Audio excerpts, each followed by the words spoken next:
La colonisation, par exemple, est-ce que le français dit moyen, c'est vraiment la barbarie que ça impliquait?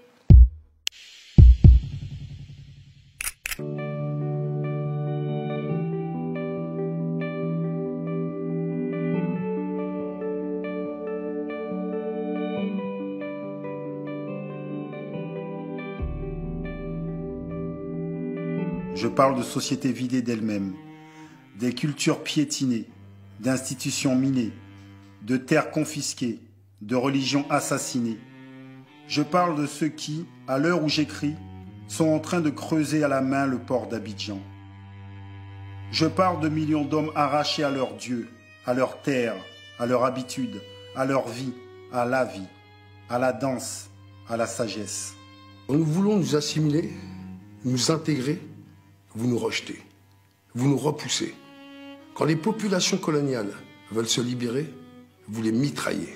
Il faudrait d'abord étudier comment la colonisation travaille à déciviliser le colonisateur, à l'abrutir, au sens propre du mot, à le dégrader, à le réveiller aux instincts enfouis, à la convoitise, à la violence, à la haine raciale, au relativisme moral, et montrer que chaque fois qu'il y a au Vietnam une tête coupée et un œil crevé, et qu'en France on accepte, une fillette violée et qu'en France on accepte, un malgache supplicié et qu'en France on accepte, il y a un acquis de la civilisation qui pèse de son poids mort, une régression universelle qui s'opère, une gangrène qui s'installe, un foyer d'infection qui s'étend et qu'au bout de tous ces traités violés, de tous ces mensonges propagés, de toutes ces expéditions punitives tolérées, de tous ces prisonniers ficelés et interrogés, de tous ces patriotes torturés, au bout de cet orgueil racial encouragé, de cette jactance étalée, il y a le poison instillé dans les veines de l'Europe et le progrès lent, mais sûr, de l'ensauvagement du continent.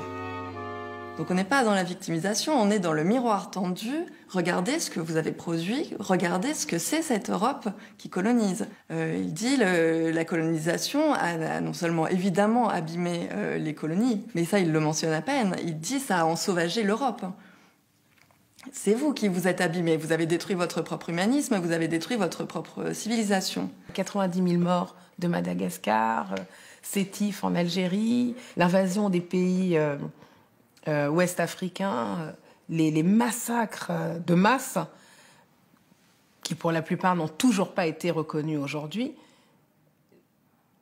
Oui, quand il décrit ça, je me sentais très proche de ce qu'il raconte. Et la sonnette d'alarme que tire Aimé Césaire ou Suzanne Césaire, je pense qu'elle retentit encore aujourd'hui. Parce que finalement, la question de l'oppression, évidemment, elle n'est absolument pas réglée. Que quand on regarde ce qui s'est passé très récemment en Libye, que des hommes ont pu faire des ventes aux enchères pour vendre des hommes au motif qu'ils étaient noirs, comme des esclaves. Donc cette sonnette d'alarme qu'ils ont tirée, je pense qu'elle nous concerne.